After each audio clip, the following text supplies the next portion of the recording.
Good evening, everybody, and welcome to Carving It Up Live right here on Twitter, as well as the Carving It Up YouTube channel and the Grid Network YouTube channel. As always, I'm Bryson Carver. Very excited to be with you on this beautiful, jam-packed Wednesday night show. We got some NBA, we got some WNBA, Caitlin Clark's debut. Going to talk about that a little later on in today's show. Got some NBA playoffs, obviously. Going to talk Nikola Jokic and the incredible night he had last night against the Minnesota Timberwolves to help the Nuggets take a 3-2 lead in that series after being down 2-0 that to start the series.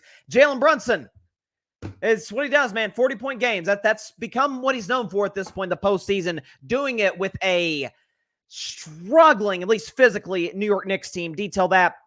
And again, why the argument that he is not a superstar just doesn't hold a whole lot of weight at this point. That in about 15 minutes. Dak Prescott is in a great position. Jared Goff got paid. I did a segment on Goff by himself on Monday, but a carving up the context segment regarding, hey, Goff got paid, deservedly so, by the way. Oh, Dak gonna get the bag now. And it's not just because of, oh, the market dictates Dak should. No. When you do the side-by-side Dak Goff, you might be surprised, despite what the media may tell you. More on that in about a half hour. No Bryson's Best 10 today. Bryson's Best 10, we usually do it on Wednesday's show, my top 10, whatever. I just kept looking. I'm like, I don't know if there's anything relevant right now that I could rank. Some of the funner stuff, maybe the non-sports stuff, I'll save more for the offseason when there's just not that much sports to talk about. Talk about that later in the show. Also, the reality around the Boston Celtics, that isn't necessarily a bad thing. It's just how we judge things historically when it comes to making runs in the NBA playoffs. That at the end of today's show. But first, mama, there goes that man. That's what Mark Jackson says all the time when he called games. He should still be calling games, by the way. Shout out Mark Jackson.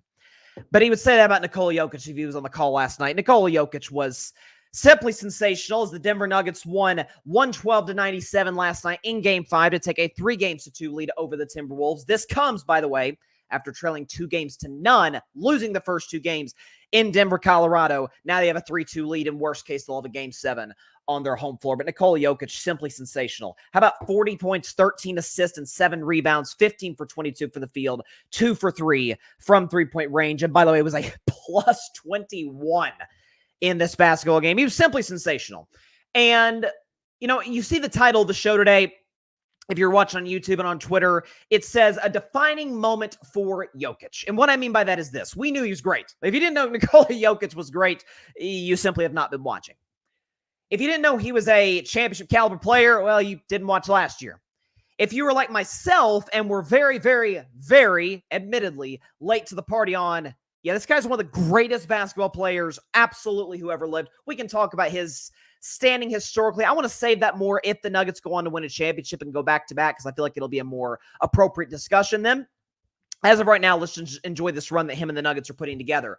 But there was a key moment in this basketball game where, so in Game 4, right, Jokic plays amazing. But there's the stretch where Minnesota's down, I think, correct me if I'm wrong, down 5, I think they were, with about 30 seconds left. Denver gets a quick bucket with Michael Porter Jr. on the other end. Bad pass down. Jamal Murray catches it, swishes it from half court, and it's like the ultimate just backbreaker for the Minnesota Timberwolves. At that point, you're like, this is tied 2-2. Denver, I thought, played great in the first half. And they're only up 6 when Anthony Edwards, by the way, was not good at all in the first half. I'm thinking, oh, okay. Minnesota may have a real shot to win this game, have an opportunity to close it out in Game 6. Then they open the second half. The Timberwolves do. They're down 6. Within 2 or 3 minutes, they're now up 2. They go on a quick run. Denver calls timeout. And it's like, oh, okay, Minnesota's taking control. And then Nikola Jokic went ballistic in the third quarter. I've heard it described in the media today as a perfect third quarter. I don't think that's hyperbole. It was literally not just a shooting percentage. We'll show you in just a second.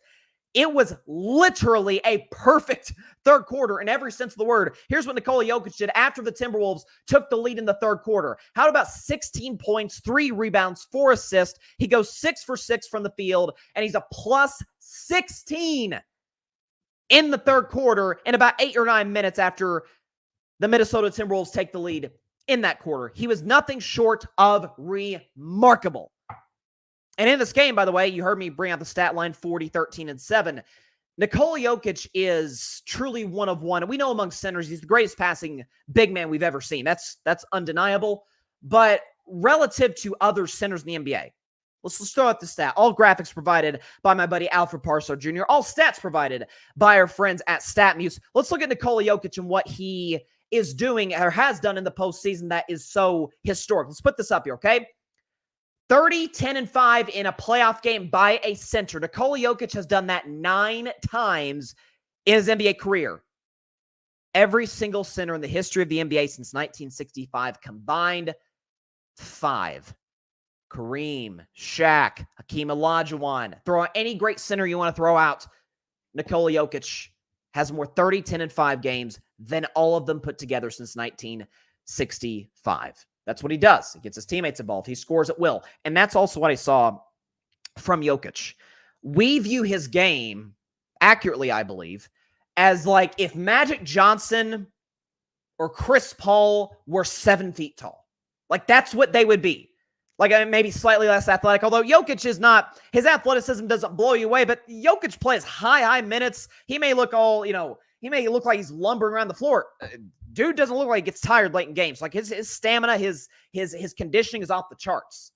But it's the fact that we look at him as, yes, he could score. He can average 25, 26 a game, but he averages 9 to 12 assists a game. Gets other guys involved. If he gets doubled, there's Jamal Murray. Oh, there's Michael Porter Jr. Hey, Aaron Gordon's going to get open. He's going to miss 1 shot total in game 4. Hey, there's KCP over here. Christian Brown over there. Plenty of options. And the Nuggets have very, very perfectly constructed the roster around Jokic. But this game, it's almost like, I don't want to say he took it personally, but, people have been crushing Rudy Gobert today. And listen, I don't think he needs to be crushed. I just think he needs to be accurately represented when it comes to his playoff performance. More on Gobert in just a second when you talk about his regular season in the playoffs. But Nikola Jokic, again, I don't know what it was. I don't know if it was people like myself who was like, after the Nuggets went down 2-0, Jokic, in my mind, rightfully won his 3rd MVP this year. I believe he was the MVP this season. But I'm like, okay, let's see what you got, because the last 2 times you were named MVP, you and your team absolutely flamed out in the playoffs. Got swept by the Suns in 2021 in the second round. Got gentlemen swept by my Warriors in the first round in 2022. If you go on 5 or a lopsided 6 games in Minnesota, it's not going to damage your legacy, but it's not great for your legacy, and it would be one of the worst title defenses historically in the 21st century that we've seen. Ever since Jokic has been absolutely phenomenal. You saw the stat line there. You saw what he's done historically. And again, constantly, night in and night out, particularly last night, is just going at Rudy Gobert. Going at him. And there's a story, I think I heard Rachel Nichols tell today on FS1, where she was talking about how there was a game, either this year, last year, something like that, where the Nuggets were playing the Timberwolves. And Rudy Gobert is guarding Nikola Jokic. And at one point in the game, Rudy, a 4-time Defensive Player of the Year, not sure that happened, neither here nor there, he's guarding Nikola Jokic. A help defender comes to double Jokic. And Rudy waves him off like, nah, man, I got him. And Jokic, who, let's be honest, is not exactly known to be Draymond Green when it comes to trash talk, turns to Rudy and a dead ball says, brother, I have 47.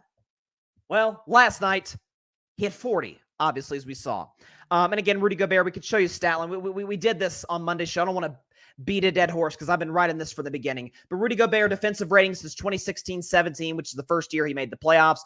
From 17 to 24, you see it's like, it goes no higher than 109.5, which is kind of as high in 2023. But generally, it ranges between 99 and 104 in the regular season in terms of his defensive rating. In the playoffs, it obviously goes up. And as we all know, you don't want your defensive rating to go up in the postseason. It means you are getting torched to a certain degree, right? And you see Rudy Gobert across the board. He's worse literally every single year in the postseason relative to what he was in the regular season as it pertains to defensive rating. But then again, I heard he was a 4-time Defensive Player of the Year. I'm not going to crush Rudy for not stopping Jokic, because guess who else couldn't stop Jokic? AD. You know who else can't stop Jokic? Everybody. Nobody can stop the guy. So I'm not going to crush him for that. I am going to be hard in the media for giving this guy 4 Defensive Player of the Year awards. But other than that, just This was the first time, we knew Jokic was great. This was the first time I've seen Nikola Jokic say, I'm going to put the team on my back. Jamal may not have it in this series, or really hasn't had it for a while now, for weeks now in the postseason. Michael Porter Jr. isn't as good in this series as he was in the Lakers series. Aaron Gordon has been. The hell with this. Minnesota's up 2. Yeah, we're going to go into the fourth quarter up 14. Absolutely took the game over. Again, went 6 for 6 to the field, 16 points. I believe it was 3 assists, 4 rebounds, or 4 assists, 3 rebounds, something like that. The guy was absolutely phenomenal, and the Denver Nuggets take a 3-2 lead. I picked Denver in 6. I feel great about that prediction today. And as I said on Monday's show, don't doubt champions. When champions face the tiniest little bit of adversity, can we not panic? When the Chiefs, they're going to be fine. They got Mahomes, they got Reed, they got Kelsey, they got great defense. They're going to be fine. Oh, the Warriors are down 2-1. They're going to be fine. They got prime Steph Curry, Steve Kerr, Draymond Green. They're going to be fine. Nuggets were going to be fine. That's why I stuck with my pick this series. That was it. But again, it was the first time, and Nuggets fans, correct me if I'm wrong on this, but where it looks a little dicey, and Jokic says, no. This is not on my watch. We've seen great players do this. We've seen LeBron do it. Saw MJ do it. More recently, we've seen Giannis do it before. We've seen him do it before. We've seen Steph do it on countless occasions. Like, no, we are not losing tonight. And that's what Jokic did in the third quarter, which led, of course, to his 40-13-7 game. Shout out to the Joker and shout out to the defending champion, Denver Nuggets. Let's not doubt champions from here on out, y'all. It's never a good idea. My man Parnell's in the comments. What's up, Parnell? He says, what do you think about what Lil Wayne, shout out to Lil Wayne, shout out to Weezy, said about Jokic, about being a YMCA player? Is Jokic the most disrespected player in the NBA? Well, I'll put it this way. So, and I also saw Lil Wayne's comment. Here's the thing. So, a lot of the thing with Jokic, and at least this is how I read Wayne's comment, it's a lot about preference. I mean, let's be honest, Jokic does not play an aesthetically pleasing brand of basketball, and that's putting it mildly. Like, it's kind of like Tim Duncan. Tim Duncan's game, there was not they literally called him the big fundamental. Like, there was nothing exciting about Tim Duncan's game. He's the greatest. He's still the greatest power forward ever. Absolutely one of the 10 greatest players of all time. As far as this disrespected player part, going back and looking, guys, full disclosure, at my own takes from 21 and 22 when he won back-to-back MVPs, and I was like, this is crazy town. He's great. He's a top 10 player. This is nuts. And in 2023, when he put together that run, he proved me straight up dead wrong about how great he is as a postseason player and as a regular season. I know he great he was in the regular season. So it's a matter of preference. And by the way, one more thing. It should be noted that Jokic is, I think if he wins a championship this year, I still can't put him in the top 10 quite yet, but he's at least knocking on the door, top 10 players of all time. But when you compare him to other great players at his position, let's do this. I've grown accustomed to enjoying blind resumes. Can we put this up? The first 7 seasons, okay, here you go. Putting Jokic's first 7 playoff runs in perspective. So you see Jokic on the left, you see mystery player on the right? Jokic has more points, more rebounds, over double the assists, and shoots a little less percentage from the field. But again, that's going to make more sense when you see who this player is, okay? So Jokic across the board is better than this guy outside of field goal percentage, which Jokic still shoots 53% to this guy's 55.7% in their first 7 post seasons. Can we show who that player is? Big Diesel himself, Shaquille O'Neal. Same points per game, about, right? Same points per game, or over, Jokic averages more points, more rebounds, double the assist. He doesn't shoot quite the same percentage as Shaq from the field, but again, Jokic shoots a lot of threes. And again, both players have a championship, have a finals MVP in their first 7 postseasons. Here's the thing.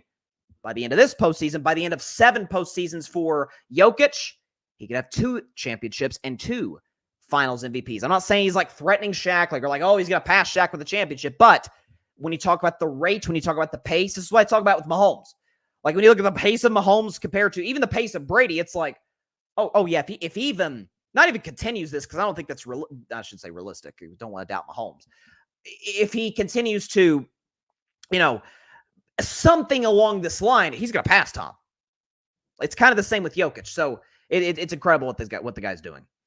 Parnell, if Jokic wins another ring, would you argue he's a top 5 big man? Okay, well, let's see. I actually have a list.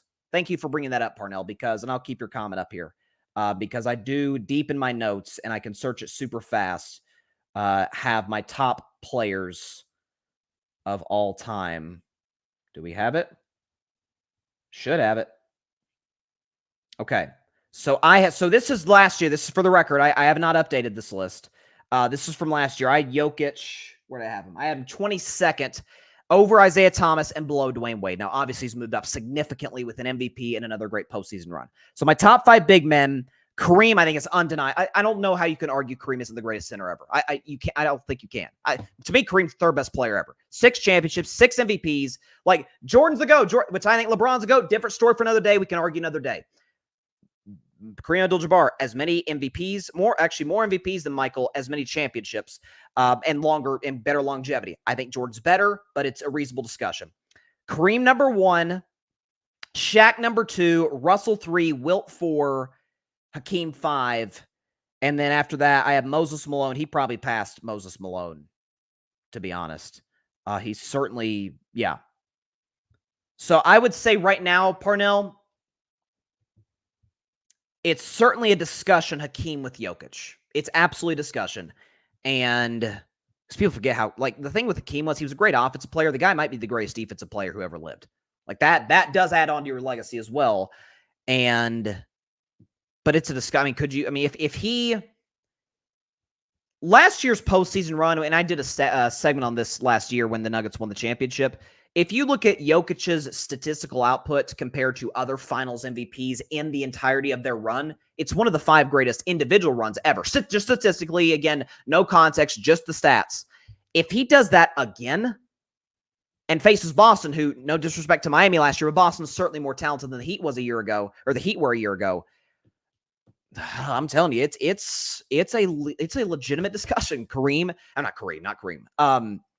and Hakeem. It is. I mean, I think Moses Malone's the most underrated player in NBA history. The man has 3 MVPs, okay? I mean, we could show you the list of guys who have 3 MVPs in NBA history. I kept this from last week. So, 3 MVPs, Moses, Bird, Magic, Jokic. 4 MVPs, Wilt and LeBron. 5, Bill Russell, Michael Jordan. And 6, Kareem sits there by himself at the top. And I think Moses Malone's the most underrated player of all time, but I think I would put Jokic ahead of him if they won a championship, if I haven't done that already. Yeah, I'll probably do like a Bryson's best 10 centers of all time if the Nuggets win the championship, because he will certainly move up. There's no question about that. All right, moving on to the Knicks last night. And again, the Knicks aren't champions necessarily, or not necessarily. They're not defending champions, of course. They haven't won a championship since the early 70s. But it goes back to what I'm saying. We live in a very instant reaction. What just happened? Microwave. We like to microwave things rather than letting them bake, letting them cook, giving them time, right? The best meals take time to make. Nothing against microwave meals. I ate plenty of those. I'm a college kid. But, when you get a nice home-cooked meal, it's different because it takes more time. It takes more effort. It takes more resources, right? We live in an instant society, instantaneous reaction society. And when the Knicks got pummeled in Game 4 against the Pacers, it's like, the Knicks are going to collapse. They're going to lose a 2-0 lead, get beaten 6. I'm like, guys, slow down. They have the best player in the series, Jalen Brunson. They have the home court advantage, and we know. And I said this after Game 4, where when you are tired, which the Knicks were clearly gassed in Game 4 against Indiana, just spent, because Thibodeau plays in too many minutes. A home crowd like MSG can insert a level of adrenaline into you that can carry you to the finish line. And I didn't see a 30-point blowout coming last night, but what I did see coming, what I've seen, all regular season long, is that Indiana's one of the worst teams in the NBA in terms of just pure defense. 24th in the NBA in terms of defensive rating, 3rd worst team in the playoffs in terms of defensive rating. They're not good. They're not good on that end. They can't guard anybody. But I don't want to talk about Indiana today. I picked Knicks in 6. It rhymes. I thought the matchup dictated, my prediction in terms of it favoring the Knicks in many respects, in large part because the Pacers are so atrocious on the defensive end. I'm gonna stick with my pick and say they wrap it up in 6 in Indiana, which would be Friday night. And then if they don't win that, I think I absolutely pick them to win Game 7 at MSG. But I'm gonna stick with my pick and say they win Game 6 to close out the series on Friday to play the Celtics, who are going to beat the Cavs tonight. But I want to talk about Jalen Brunson though individually, because what Jalen Brunson is doing is he's putting together one of the more impressive individual runs we've seen in the postseason. And we could show you this stat. Again, all graphics provided by my man Alfred. Show the stat right here. Okay, Jalen Brunson, right? Okay, this is a list. Players with 50, 40-point games in a single postseason run. Some of those names you may be vaguely familiar with. Jordan, Hakeem, Shaq, AI, LeBron, and Brunson. Brunson's part of that class. 5 40-point games in a single postseason run. He is doing that. Right now, by the way, Jalen's averaging about 34 points a game, about 7.5 assists or so. Shooting percentages aren't great, but for the record, in his defense, he's kind of having to be a volume shooter because he can't rely on a whole lot of other guys. And I think at this point, the argument against Jalen Brunson being a superstar is starting to fall on deaf ears, I think. I think it's as time goes on. And listen, going into the playoffs, I love Brunson. But if you asked me before Game 1 against the Sixers, hey, is he a superstar? I'd have been like, well, I mean, you can make a case, but I not yet. Well, yeah, I think he has to be now. Because it's not the fact that it's not just the numbers. We've seen guys put up, Russell Westbrook's put up great playoff numbers, not shooting percentages, but the triple doubles and all that. But the impact was almost non-existent. What Jalen Brunson is doing, and listen, I get the opponents are, the East is terrible. Okay, the Sixers were led by the second biggest playoff choker currently playing in the NBA to James Harden, and the Pacers suck on defense. That said, who's the second best player in the Knicks? Josh Hart? Dante DiVincenzo? Nothing against those guys, but they are role players. Like starters, but they are role players. And Jalen Brunson's about to take them with one more win to the conference finals, to within the final 4 of the NBA. Again, context is necessary. Carving up the context in 8 minutes. Context is necessary. The East is awful. There is... Obviously, I'd take all 4 teams in the West over everybody except for Boston. I would take Denver over Boston. I'm sorry. I'd take the Mavs over Boston. I'd take the Thunder over Boston. And you could maybe convince me to take the Timberwolves over the Celtics. I'd probably roll with the Celtics, but you could convince me in all likelihood to pick the Timberwolves over the Boston Celtics. The East is weak. But this run that Jalen Brunson is putting together is indicative of that, of what a superstar would do. Tell me, James Harden ever done anything like this? James Harden had end of his prime Dwight Howard, end of his prime Chris Paul. He had Russ, he had Kevin Durant, he had Kyrie Irving, he had Joel Embiid, he had Paul George. Nothing close to this. Joel Embiid had Ben Simmons before he forgot how to play basketball. He had Tyrese Maxey this year, and nothing even near this. Well, he was hurt. Does Brunson look healthy out there? Brunson's on a bad knee. He was out there limping in the 2 games against the Pacers. Didn't look totally healthy last night, but still willed that team to another victory. Again, you talk about 40-point games. You talk about the overall impact, the leadership. Carmelo Anthony. Listen, I became an NBA fan in 2013, right after the finals between the Heat and the Spurs. All-time great series. And that was right in the middle of Melo's time in New York. And I never at any point, listen, Melo's an all-time great scorer and is an absolute first ballot Hall of Famer. But when people are like, oh, Melo, he can lead the Knicks to a championship if you put the pieces around him. He scores and stuff. That's basically it. He doesn't get teammates involved. He plays no defense.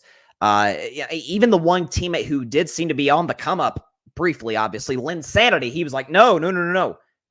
Just kind of extended his arms, didn't love that Linsanity stuff. Jalen Brunson says, hey, Dante DiVincenzo, I'm going to give you an open shot. Josh Hart, you do the same for you. That's the identity of the New York Knicks. That's what they're about. That's what they do. Now, is it sustainable? No, because A, they're too beat up, and B, they play too many minutes. It's probably why they're beat up, is because they played too many minutes. OG's hurt.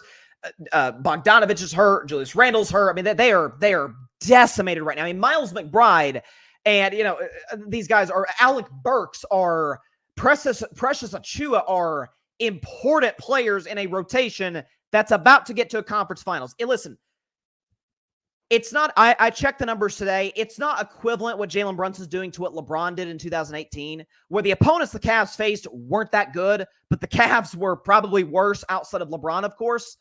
But, I mean, you look at that 2018 Cavs roster. Kevin Love at his prime, and then it's George Hill, J.R. Smith, a young Jordan Clarkson, Tristan Thompson. I mean, the roster was straight up garbage. Garbage. That's why they got swept by Golden State in the NBA Finals. But LeBron was able to get them there because it was an all-time great postseason run. His numbers are just stupid, like 2K stuff. What Brunson's doing is not that, but if you think about the last 2 years, Brunson's won more playoff series than the following: Steph Curry, Kevin Durant, Joel Embiid, Giannis Antetokounmpo. I mean, these are all guys we consider bona fide MVP guys, bona fide superstars. Jalen Brunson's been more successful with, I would argue, less than all of the above. I mean, they are relying on Josh Hart to be their second best player. I like Josh Hart. I freaking love his energy, his hustle. Josh Hart would be the fourth best player on, he'd be like the fifth or sixth best player on the Boston Celtics. Honest to God. Tatum, Brown, Drew Holiday, Kristaps Porzingis, Derek White, I think is better. Be the sixth best. He'd be the sixth man on the Boston Celtics. Today, as we sit here, the Knicks are counting him. Hey, can you give us double-digit rebounds at 6'4"?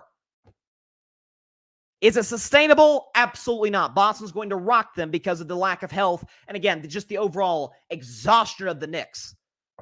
But the fact that Brunson is able to, and again, the series is not over. It's not over. I do think the Knicks will pull this thing out, as I thought from the beginning. But the fact that the Knicks have been able to maintain this, that Brunson has been able to sustain this, is a credit to his greatness, because yes, he is great. He is a superstar. You're telling me there are 10 players in the NBA you would want to start your franchise with, or start your franchise with, because that would, you would take out LeBron, Steph, and KD, because you wouldn't start your franchise with those guys because they're getting up there in age, even though they're still great. You're telling me I need one playoff series for my life. Give me every current player in the NBA. You're telling me you're going to take 10 guys before you take Jalen Brunson. I have a hard time believing that. I'd dang sure take him over Embiid. I take him over these days. I'd probably take him over Kevin Durant.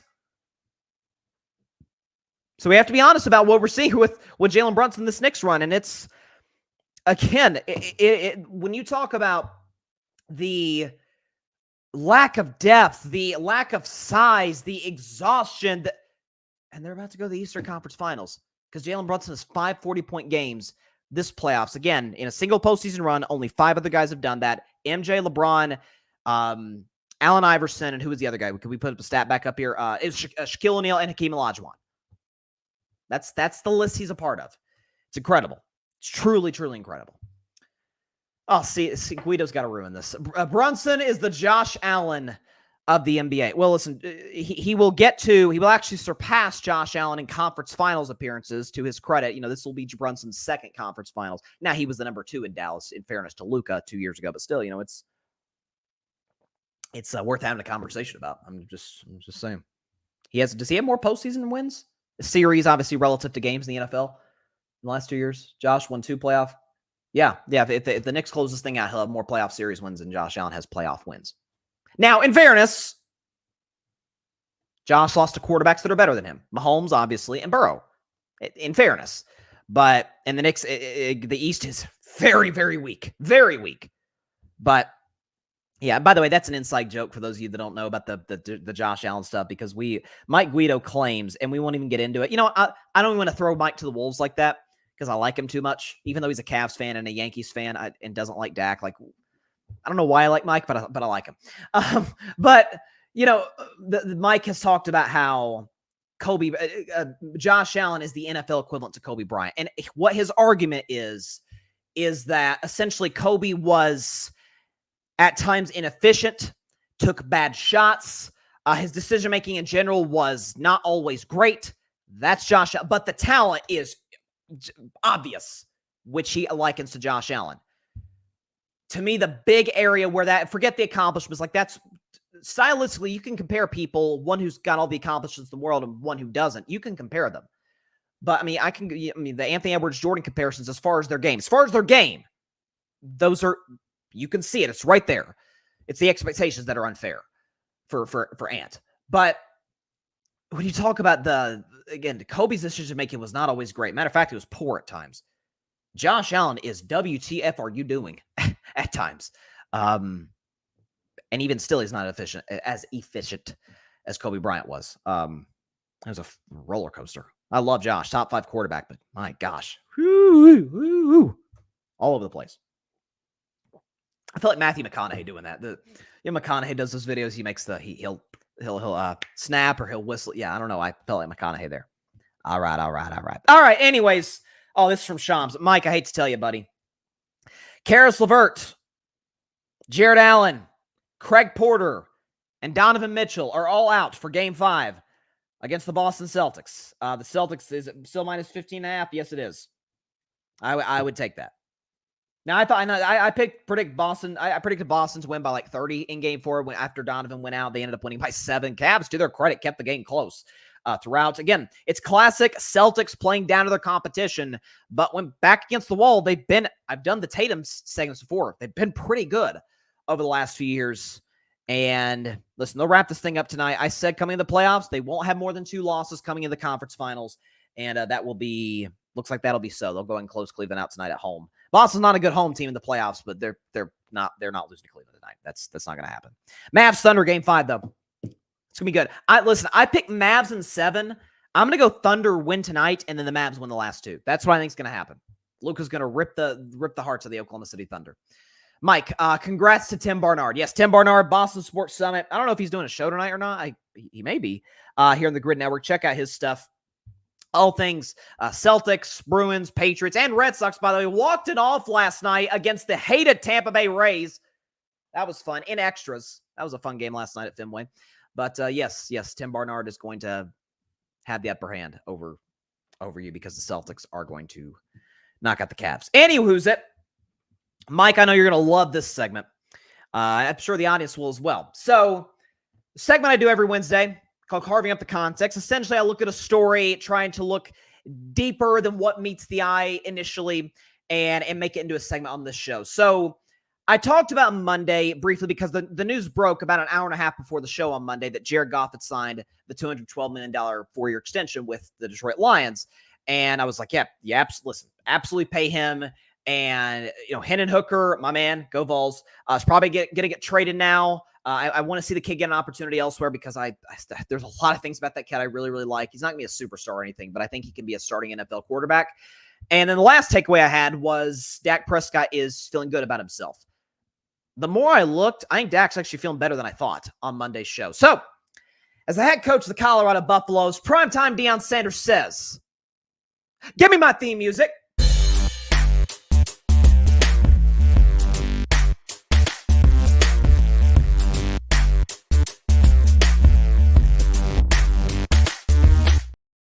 On this week's edition of Carving Up the Context, we're going to talk about Jared Goff's new contract and how it impacts Dak Prescott. So Dak and Trevor Lawrence, to me, are the 2 guys that we're kind of looking at this offseason like, okay, they're going to get their deal next. My guess is Trevor probably gets, I would be shocked if the Jaguars kick the can down the road and, eventually other quarterbacks get paid. We'll see what the Niners do with Brock Purdy, what the Dolphins do with Tua. We'll see. But I would go and pay Trevor Lawrence while I can with the Jaguars. The smart formula is when you got your franchise quarterback, pay him as soon as you can. Don't do what the Cowboys did in 2019. Kick the can down the road when Wentz and Goff got paid. Mahomes better than everybody, of course. But, got paid in 2020, and then you kicked the can further, and then you paid him more than you probably had to in 2021 because you're bad at business. But the point is, Dak and Goff has been a discussion, I would argue, probably since 2017, because Dak's had one of the greatest rookie seasons of all time, and Goff couldn't have been worse. Now, in Goff's defense, of course, the Rams situation was awful. The roster was awful. The coaching was awful. Once he got Sean McVay, we were like, oh, okay, that's the Jared Goff that we thought we could potentially see as the number 1 overall pick out of Cal. Dak regressed a little bit in 2017. He was more reliant at that point on the run game. And then ever since 2018, they had comparable seasons. Goff was a little better. In 2019, Dak was better than Goff. 2020, Dak got hurt. And then the last 3 years, Goff been in Detroit, Dak in Dallas. And, I've heard this thing for years with Dak where it's like, okay, So what if the market says he's got to get paid? He's not better than X quarterback, than this guy or that guy, than Joe Burrow. Well, yeah, Dak's obviously not better than Joe Burrow. He's obviously not better than Josh Allen, than some of these guys. Lamar Jackson, he's not better than Lamar Jackson. That said, and for the record, I think Goff's a top 10 quarterback. I've always been a little skeptical of him, but the last 2 seasons, I've really, really been impressed, especially last year, with what I saw from Jared. He's not better than Dak Prescott. He's just objectively not better. We can show you. So I saw my man Colin Cowherd, who is one of my idols in the business. He's one of the best of all time, in my opinion, at what he does. He did a segment on his show yesterday where he was saying that, hey, Goff is not better than Dak. He's way better than Dak. And then he did a statistical comparison. Goff and Matthew Stafford, because the two were traded for one another, and the stats are like almost identical. Record, touchdowns, turnovers, like the whole bit, completion percentage. I was like, that's interesting. Let's look at Goff versus Dak since 2021. That was Goff's first season in Detroit. That was Dak's first season off of the ankle injury. Let's look at is it right here? Okay, let's look at the comparison between the two. Let's see how it stacks up. Oh, Dak is way better. Oh my gosh, not even. 96 touchdowns, Dak, 78 Goff. 43 turnovers for Dak, 41 Goff. So Goff's got the advantage there. Dak's completion percentage better, 68 to 66. Dak more yards per game, 275 to 259. Dak's pass rating is better, 101 to 96, and his record, his win-loss record is significantly better. Dak's 31-14. Goff is 24-23-1. Now, what's interesting about that is a lot of times I judge the quarterback who's better a lot of times the head-to-head. Like, you cannot make a case you can't make a case anybody's better than Mahomes, but just follow me here. You can't make a case Lamar Jackson's better than Mahomes. He's like 1-5 against him. Can't make a case that Josh Allen's better than Mahomes. He's 0-3 in the playoffs against him. As great as Burrow is, right? He lost his most recent game. He's 1-1 in the playoffs against Mahomes. And even in the 2 losses, Mahomes was awesome in the 2 regular season losses to the Cincinnati Bengals. What's another example? Allen has struggled against Joe Burrow. Right, we've seen that before. It's the argument I made Dak over Herbert. By the way, love Herbert. Dak's beaten him twice in his house on game-winning drives, and I was outplayed him both times. Dak and Goff, when they play one another, and this is really where the context is going to be added even after I show you this graphic. So Dak and Goff have played each other 6 times. And you would think, hey, Goff's been in a different situation. Dak's had different coaches. Goff's had different coaches. They've had different weapons. Can we show you the stats here? Dak's not better than Goff. He's better than Goff by a country mile in the head-to-head. Dak, over double the touchdowns of Goff, 11-5. A third of the turnovers of Goff, 2-6. A better completion percentage, 65-62. More yards per game, 269 to 255. A significantly better passer rating. Think about this, head-to-head, Dak, a passer rating against Goff of 104. Goff, slightly above league average at 79. Dak has 3 wins. Goff has 3 wins. Here's the thing, though, and this is what's interesting. Dak Prescott has won 3 of the last 4 matchups. Dak Prescott has won the last 2 matchups, in particular, when Goff got Ben Johnson. See, they didn't play in 2021 when the Lions were terrible and got the 2nd pick in the draft. No. 2022. Dallas played Detroit. That was Dak's first game back. That was Dak. Remember when Dak had the thumb injury and the Cooper Rush came in and everyone's like, oh my God, Cooper Rush. I'm like, guys, they're literally hand-holding him through this process. Well, they kind of did the same with Dak. If you look at the numbers and just watch the game, in that one, they kind of played the Cooper Rush offense in Dak's first game back, just kind of slowly working him back into the lineup. The game was right there for the taking for Jared Goff and the Lions. And he turned the ball over 4 times. Last year in Dallas, despite the fact that Jared Goff has the following: better play caller, better head coach, better situational football team, better offensive line, better weapons, better run game, Dak still won the game and outplayed Goff. So when we talk about the comparison, we talk about who should get paid what. Goff's going to get about, I think, $53 million a year on average in this contract, which ultimately we know that the averages is not what really matters. It's about how you structure the contract, how much money you get in certain years, how much of that's a signing bonus. Like, again, the capologist would be much better than me at describing that. But one thing can't be denied. If Goff's going to get that, Dak should, and I believe will, get more. Not from Dallas, because I think deep down, I think Dak wants to. He's been disrespected enough time by Jerry. I mean, crap. Dak gets his contract in 2021. Jerry Jones looks that man dead in the eye. I overpaid you. What? Didn't we sign the dotted line like 30 minutes ago? Like, what the heck is going on? Jerry wouldn't even let Dak have his moment at his press conference to sign his contract. He didn't believe in Dak in his rookie year when he's like, oh, we got to go to Romo. It's like, guys, Dak's won like 8 straight games, 9 straight games. Like, what are we doing? Dak's the guy. Love Romo. Dak's the guy. I think Dak's looking, and I said this coming into the season. I think I'm in the minority on this. I think this is the least pressure Dak Prescott's ever had in his career coming into a season, aside from his rookie year, because nobody thought he was going to do what he did in his rookie year. Where, okay, CeeDee Lamb's probably going to play. The Cowboys will be stupid not to extend CeeDee Lamb. But after that, it's just guys at wide receiver. The offensive line has regressed. We just lost, one of the greatest left tackles of all time, Tyron Smith. Our running game is going to be led by Rico Dowdle and a washed Ezekiel Elliott. And our defense, last time we saw our defense, they gave up 40-plus to the Packers, the youngest playoff team in 50 years.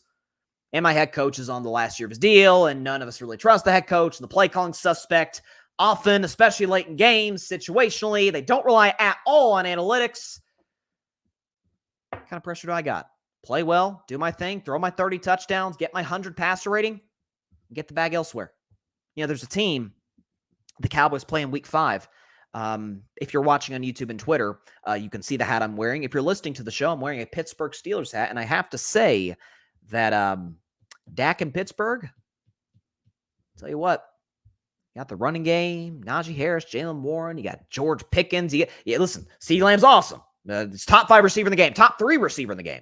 But George Pickens ain't no slouch. And George Pickens is doing his thing with back quarterback play. Okay, you got Pat Freiermuth. You got Roman Wilson, who you just drafted out of Michigan. You are going all in, unlike Dallas, on the offensive line with, first-round picks the last, or actually Dallas has gone first-round pick, my bad. The last 2 of the last 3 years on the offensive line. They're address the offensive line and the defense. I don't know. Is TJ Watt, is Minka Fitzpatrick, is Patrick Queen, has Alex Highsmith, some Joey Porter Jr. I mean, they got some dudes, and they are coached by one of the best ever, Mike Tomlin. I'm just saying it's a little more attractive than Dallas. Just a little. Give Jared Goff the weapons. See what he did. Got you to an NFC championship game. You give Dak weapons. I don't know. Who say he couldn't get just as far? We see the stats. We see the comparison. Despite Goff, historically, man had McVay. He had Ben Johnson. He's had Cooper Kupp. He's had Amon-Ra St. Brown. He's had Sam Laporta. He had Prime Todd Gurley. Dak's had CeeDee Lamb. And his numbers are better. And he's won 3 of the last 4 games against Goff, despite Goff having better talent around him. Like these things. This is why I do carving up the context. This context does need to be applied to these certain situations. So, carving up the context, if Jared Goff got his money, for the record, well-deserved. Dak Prescott, he gonna get the bag. He's not gonna get it from Dallas because, well, it's Dallas. Who are we kidding? The Pittsburgh, the Giants, Raiders, any of those could work. Patrick, okay. This is interesting. It feels like Dak will be a LA Ram in 2025. Here, I don't know if they had the cap space to pull that off, Patrick. But, I mean, if Stafford retires after next year, which is not out of the question, I think Stafford's still amazing. But, I don't know. I mean, Dak could stay in the NFC. The Niners are going to pay Brock Purdy. The Seahawks, we'll see what they do. I think the Seahawks are quarterback away from being really, really good. The Cardinals, they're atrocious. But that's not actually a terrible prediction, Patrick. Guido, oh, for the love of God. Goff is way better at what? But what's he better at? Because again, part of what makes Mahomes so great, part of what made that run, the runs the last 2 years so amazing. Yes, he has Andy Reid. Yes, he has Travis Kelce. And who else? Marquez Valdes-Scantling. He's so valuable they let him walk to the Bills. I mean, Rashee Rice, Kadarius Toney. Like, what are we doing? That's what made it so dark. That's what made Brady's run so impressive. Gronk, prime Gronk, okay, you got me. Edelman was really good, but at the end there in New England, I mean, we're talking Amendola, Chris Hogan. I mean, I hate to call it all, Philip Dorsett. I won't just call it all the white guys. Pretty average to below average guys. Yeah, Brandon Cooks is great. What did Brandon Cooks have? Like, what was he in the 40-something place in terms of receiving yards? Like, what do we talk about? Brandon Cooks is almost 15. Yeah, Jalen Tolbert. Ooh, Jalen Tolbert. That's a difference maker right there. Mike, I want Dak to be a Steeler so bad. Oh, you and me both, my man. You and me both. And part of me, see, I don't want this. I don't want pain and suffering for Cowboys fans. You know why? Because I was one. I ditched the team. Well, ditched being a Cowboys fan in 2020 because of the horrendous mismanagement of the Dak Prescott contract. Like, this guy's easily and unequivocally and undeniably and undebatedly, at any metric you look at, a top 10 quarterback in the NFL. And they're like, should we? It's like, bro, who are you going to get better? Who are you going to find? Yes, some guy in the third round. Are you going to hit in a first-round pick? Fun, you haven't done that for a quarterback in 30-plus years. So, but no, so I don't want that kind of pain and suffering for Cowboys fans because I like Cowboys fans. Like, they're tougher than me for sticking through what they've stuck through because I left. But at the same time, for the half of the fan base, I don't even know if it's half. It might be like 40%, 30%, 40%. That is just, hey, Dak's what's held us back. And it's kind of the same crowd. Oh, Romo is, man, without Romo, you're winning 5 games a year. Without Dak, what? The Cowboys are 6-11, third in the NFC East. I mean, they're where the Giants are at. Literally, they're where the Giants are at with a better receiver. Giants have a pretty good defense. At least the Giants have a pretty good coach. I really like Dable. Yeah, I tell you what. You give Dak, are you kidding me? You give Dak Tomlin those receivers and that defense, you're telling me he's not going to be awesome? Man led league in touchdown passes without a great number 2. Goff already has a great number 2. His name's Jamison Williams. And he has Jahmyr Gibbs. Yeah.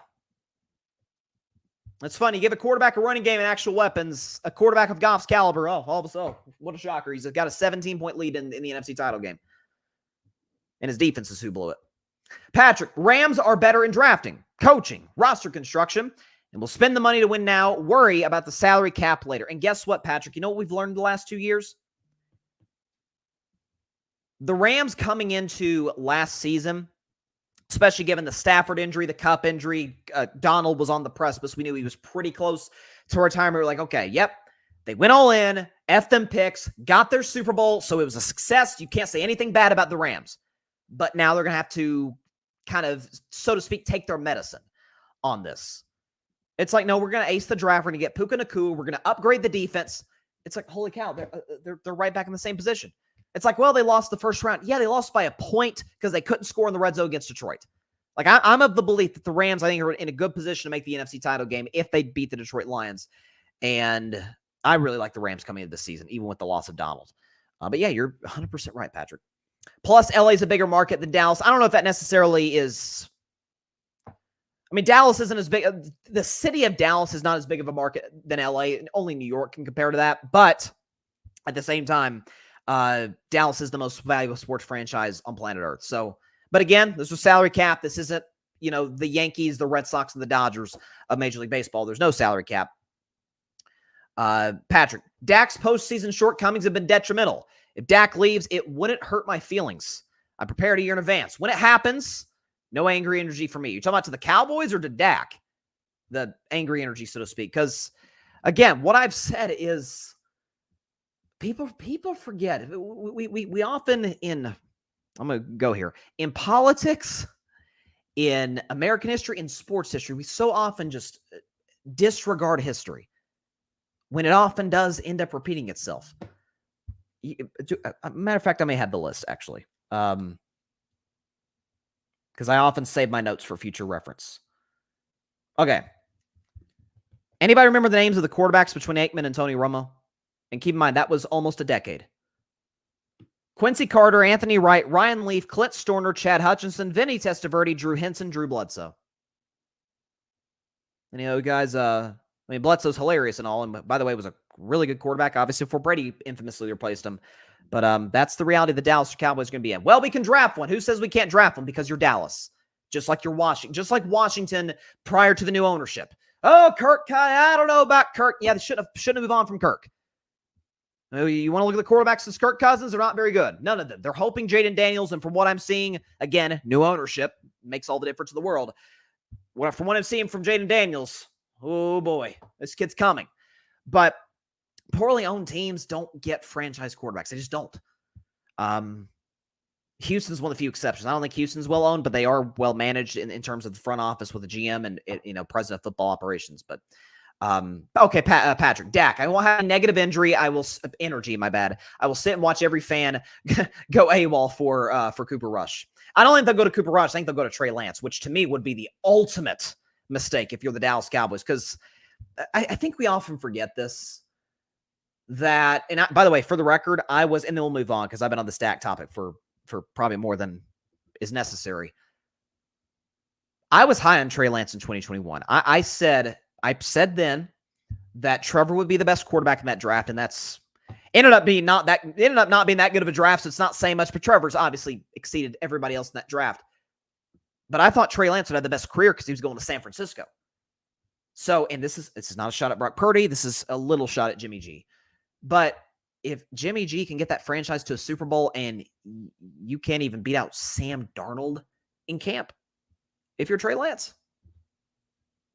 Like, people forget accuracy, leadership, not really there. I mean, even the Dak haters will say Dak's a heck of a leader. Trey Lance, there was some stuff in San Francisco that weren't ideal. I mean, strip clubs. I mean, you don't love that. Accuracy, decision-making. Every quarterback worth their salt works with Kyle Shanahan. Everyone. Garoppolo, Matt Schaub, RG3, Purdy, Matt Ryan Matt Ryan's a really good starter. Matt Ryan won an MVP with Kyle Shanahan.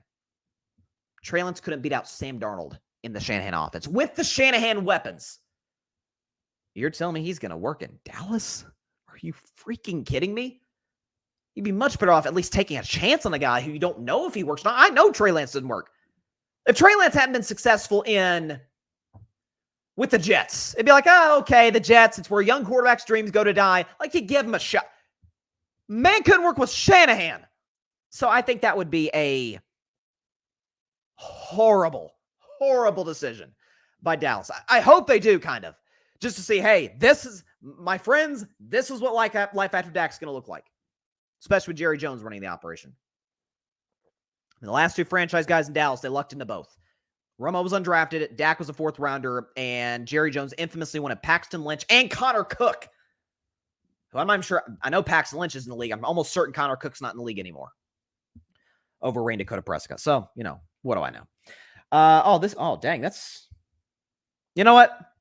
Omar Khan, pay Cam Hayward.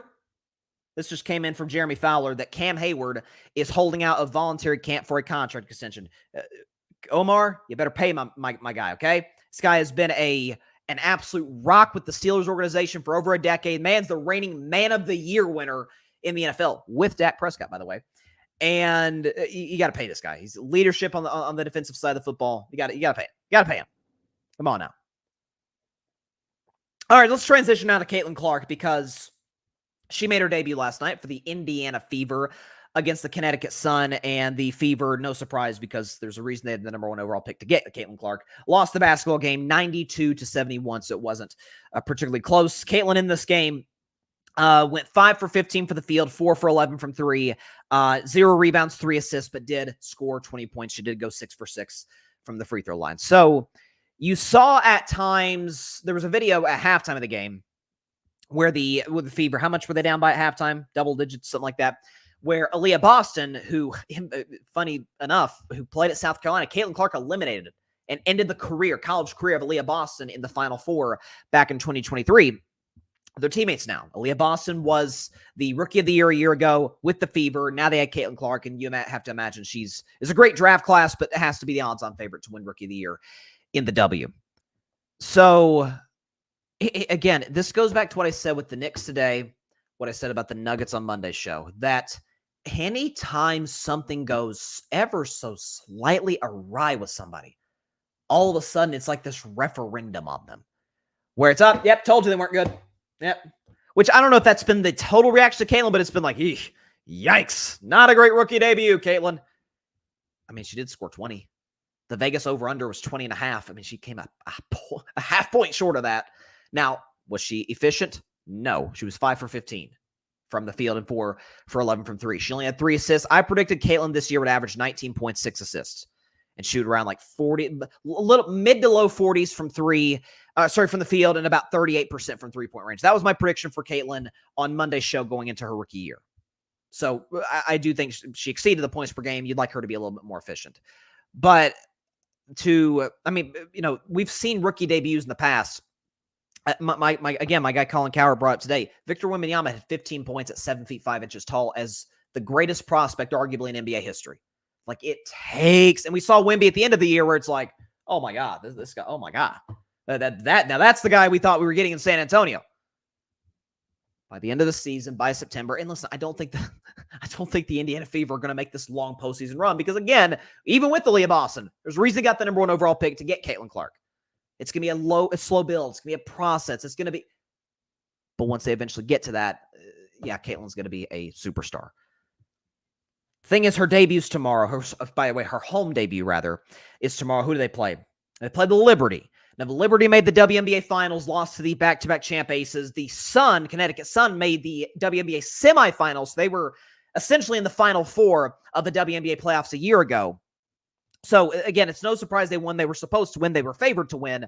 And so, Caitlin being inefficient, when you have this WNBA debut, you have the weight of the world on your shoulders carrying women's basketball. You're going to come out a little rusty. Again, the competition is different. If you expected Caitlin to just step on a WNBA floor and drop 30, that was unrealistic. She'll have 30-point games this season, I believe. She'll get more comfortable. She'll understand the physicality. She'll adjust to it like all great prospects do. And she'll be the Caitlin Clark that we expect her to be at the next level. So I don't think one game is up there. Yeah, it's just not going to live up to the expectations, that Caitlin. She'll be fine. She calmed down the second half. There was a point in the fourth quarter where she scored the last 8 points for the Indiana Fever. Like, just give her time. She will develop. She'll get better. I think her and Aaliyah Boston, as time goes on, are going to be an absolutely lethal combo in the WNBA, kind of like Kelsey Plum and Asia Wilson with the Vegas Aces. I think it's going to be that good. And Brianna Stewart, Sabrina Ionescu with the New York Liberty. I think this is going to be a very special basketball team for years to come, just not this year. The team, the team's not going to be good. Caitlin will be good, bordering on really good, I think. I said 19 points, 9 assists on about 44-ish% from the field, 38% from three-point range is what I expect from Caitlin. She'll bump those averages up in terms of her shooting percentage from what we saw from her last night. And again, I wouldn't see this as it's a referendum on what she's going to be. Like, just give it time, let it develop, let her develop, let the team grow around her, let her grow around the team. And that's not every LeBron's rookie debut is not normal. Okay, it's not. What didn't LeBron drop like 25-8 or something, 25-7 against the Sacramento Kings back in 2003? Like, that's not normal. And by the way, LeBron came in the NBA as an 18-year-old looking like a grown man physically. Like, we talk about 18-year-olds coming to the NBA, and even, women of Caitlin's age coming to the WNBA, where it's like, okay, like, they need to kind of grow into their frame. LeBron came in, it's like, my gosh, he looks like he's 30 years old physically. Looks like a football player. That's not normal. So Caitlin last night, 20 points, 5 for 15. That's about what we expected. She calmed down in the second half, played a little better, played decent in the fourth quarter when the game was out of reach. She'll be fine. I'm not exactly worried that the Fever wasted their draft pick last month. Not worried about that at all. But I'll tell you again, my guy Barry Grant Jr., who won 8 o'clock spot last night, 8 o'clock spot every Tuesday night at 8 p.m. Eastern on the Grid Network's YouTube channel and Twitter account. I love what he said at the end. Like, women's basketball's on the come up, so you might as well get on the train now, support it now. Give it an opportunity to grow and to build, because the fact of the matter is, and this is what I respect a lot, and I've been, for the last couple of years, I've really been on Kathy Engelbert talking about how great of a commissioner she is in terms of the growth of the league, where if you compare their growth to Major League Baseball's growth, WNBA is growing more. It obviously does not have the fan base or even close to it what Major League Baseball has, but Rob Manfred hasn't run the sport into the ground. But God, I mean, when we get to the summer, post NBA finals, like sandwiched between the finals and the start of the NFL season, and we know the NFL dominates television. What are the summer topics going to be? NBA draft, NBA free agency, NFL training camp, Caitlin Clark, Olympics. Those 5 topics alone will be more relevant than Major League Baseball. And it's not because baseball is a talent problem. Have you seen Shohei Ohtani? Have you seen, Juan Soto with the Yankees? Like, have you seen Rafi Devers with the Red Sox? Like, we see pretty good players in Major League Baseball, more so now than ever. Just like the NBA, just like the NFL, just like any sport worth their salt. But again, the WNBA has put the time, it's put the resources into growing its sport. And when you have Caitlin come in, when you have again, Cameron Brink, Angel Reese, these really, really talented women, Cardoso, the woman from South Carolina, really talented players coming in, and they have Paige Beckers, who, cross my fingers, is going to get drafted by, first time I say this on the show, the Golden State Valkyries. Now that is an awesome name. I'm not going to lie to you. The Golden State Valkyries, which was announced as the team name of the new Golden State WNBA franchise that's coming next season, next WNBA season. That is, if Paige goes there, I'm a Golden State WNBA fan. I'm obviously a Golden State NBA fan, of course, but I'm gonna have to be a Valkyries fan. I'm not gonna the uniforms. I don't think they have uniforms yet, but the logo, the name, and then Juju. By the way, Juju Watkins coming in 2026. So the league is growing. Women's basketball is growing. So get on the train now, because if you don't, you're bandwagon. Yeah, Patrick, can't forget about Angel Reese. My Vegas Aces. Oh, you're Vegas. I did not know you're an Aces fan. Are on a mission to 3P. Asia Wilson will win MVP this year. There's no way she doesn't. Listen, it's one thing for her not to win MVP last year. With all due respect to Brianna Stewart, I do think Asia Wilson should have won it. For her to finish third was, I'm almost certain she finished third. I was like, what is up with the voters this year? They got something against Asia Wilson? Dang. I mean, listen, I'm a Tennessee guy. I don't like South Carolina, but dang, come on now. By the way, NFL schedule releases in less than an hour, and I am a nerd, straight up nerd for the NFL schedule release. I did see that my Steelers are playing the Chiefs on Christmas on Netflix. Let's go. That is going to be fun. Anywho's, though, last topic. Let's look. We got a comment here from Patrick. Jackie Young is from my hometown. I've been following the team for a while. Oh, that's cool. Yeah, Jackie Young's a heck of a player for the Aces. So that's kudos to her. So last topic, let's talk about the Boston Celtics. So they're going to tip off in a matter of minutes against the Cleveland Cavaliers. Go ahead and knock out Cleveland. That's going to be enjoyable. As a Warriors fan, I still hold hard resentment toward the Cleveland Cavaliers from those finals appearances or finals matchups in the mid-2010s. I hate Cleveland. Ooh, all Cleveland sports. Ugh, nah. So they're going to get knocked out in 5. They're missing half their roster. Only guy Boston's missing is Porzingis. They're at home. But now Boston's not very good at home in the playoffs relative to what they are on the road, but they're 15.5-point favorites. They'll take care of business and close the series out. So, listen, the East is one of the weakest conferences. The 2024 NBA Eastern Conference is one of the weakest conferences I've seen in professional sports. Take out college sports in some time. Like, it is.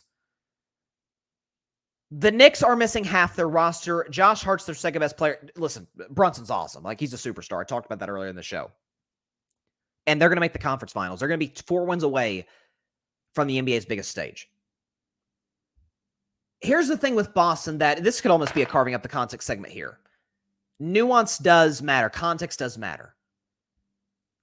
That if the Boston Celtics get to the NBA Finals, which I predicted they would before the season, I certainly believe they will now. Is anybody just stunned? Is anybody like, oh my gosh, Boston got to the fight? No. If they lose the finals, like, yeah, they failed. They messed up because of the road to get there. If Denver forget Denver's, okay, how about this? If the Mavericks, who I think are the second best team in the West, I think they're going to lose to OKC tonight, win the last 2 and win in 7. Let's say the Mavericks get to the NBA Finals. They've never won before. Luka's never won before. Luka's never been to a Finals before, which Tatum has.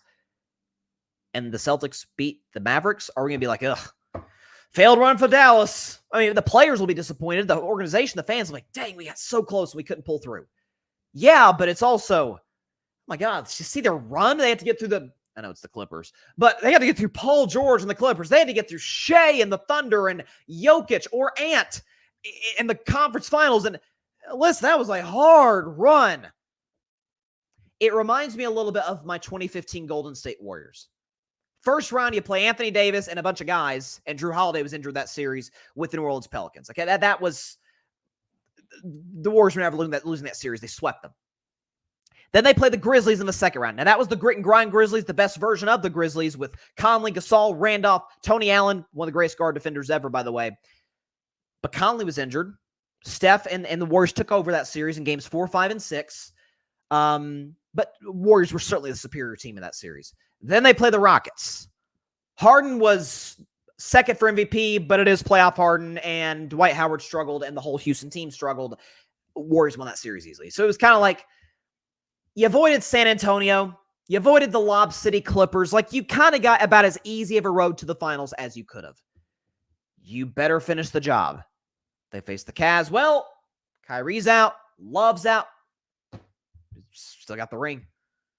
But my thing is, I don't put asterisks next to championships. That is, unless you're the 2017 Astros and you literally cheated your way to a title, I do not put asterisks next to championships of any sort, of any kind, because every team in every way, shape, and form, at least in one way, gets lucky. Health.